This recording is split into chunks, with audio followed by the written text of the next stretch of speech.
Le rugby amateur et le sport amateur en général connaissent une période horrible. Et je me suis dit que c'était l'occasion de leur rendre hommage au travers d'une vidéo. Bienvenue sur l'amour du maillot et dans le 3e épisode de cette série consacrée aux marques françaises. Générique.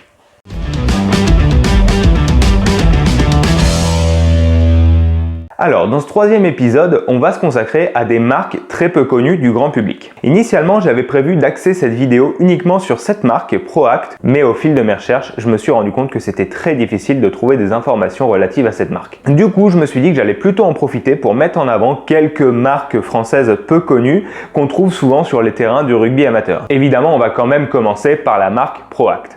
Du coup, c'est une marque qui arrivait sur les terrains de rugby au milieu des années 2000. Initialement, c'est une marque qui proposait, comme tous les maillots à l'époque, des maillots assez larges, assez amples et encore une fois sublimés. Donc pour en savoir plus sur la sublimation, je vous renvoie évidemment à mes vidéos précédentes. Mais là où ProAct a commencé à se démarquer et à offrir un petit plus, quelque chose de nouveau à ses équipes amateurs, c'est quand autour de 2006, ils ont lancé ces modèles de maillots, des maillots donc moulants.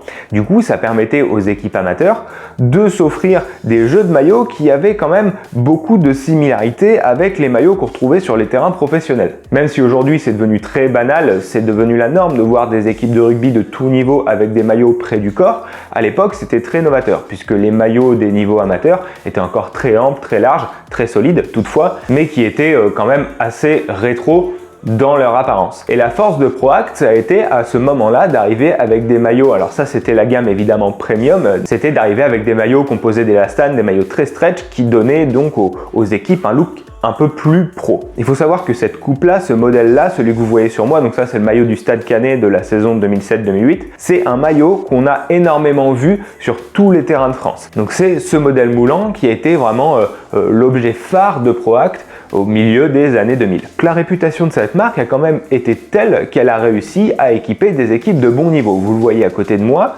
Là, vous avez le maillot de Narbonne, qui est quand même une place légendaire du rugby français, qui avait opté pour un autre modèle. Alors là, un modèle un petit peu plus travaillé, effectivement, avec des coutures plus renforcées, un col relevé, donc on va dire un modèle moins uni, mais qui là encore a aussi été repris par de nombreux clubs. Donc ça reste toutefois des maillots de haute facture, et ça donne un petit peu l'équivalent de ce que je disais dans la vidéo sur Duharig, mais au niveau rugby. Bon, pour anecdote, Duharig fournissait aussi des clubs de rugby. Et donc à l'instar de ce que ProAct a pu faire, après les autres marques du rugby amateur ont commencé à se distinguer et à offrir des maillots moulants à leurs équipes. Alors je pense notamment à la marque Force 15, mais il y a aussi une marque très peu connue qui s'appelle Charlie, donc que vous voyez à l'écran. Donc ici pareil, c'est un maillot qui m'a été offert par un ami, Alexis. Maillot d'Hérouville, donc club amateur près de Caen, donc dans le Calvados. Pareil, donc qui se fournissaient chez Charlie. Donc toutes les marques françaises ont commencé à offrir à leurs équipes des tenues moulantes un peu plus pro, un peu plus travaillées et toujours personnalisées. Et donc comme ces marques-là, il y a une marque qui après a commencé à vraiment s'imposer au point même d'être championne de France de rugby, j'ai nommé Kipsta. Donc oui, Kipsta, la marque de sport collectif lancée par Decathlon, a commencé dans les années 2010 à proposer des services de personnalisation avec des maillots de très bonne qualité qui reprenaient les codes des maillots pro au point parfois donc d'avoir un grip en bas du maillot, un grip sur le corps du maillot. Et donc Kipsta a même été l'équipementier du Castre Olympique à une époque, le Castre Olympique qui a été champion de France en 2018 avec Kipsta. En France, on a la chance d'avoir énormément d'offres de services de personnalisation de la part de sites internet, notamment de revendeurs de rugby. Donc je pense notamment au site Orugby qui pour moi est le meilleur revendeur d'articles de rugby. Et donc Orugby dernièrement a lancé Osports qui est un service de personnalisation non seulement pour les équipes de rugby mais aussi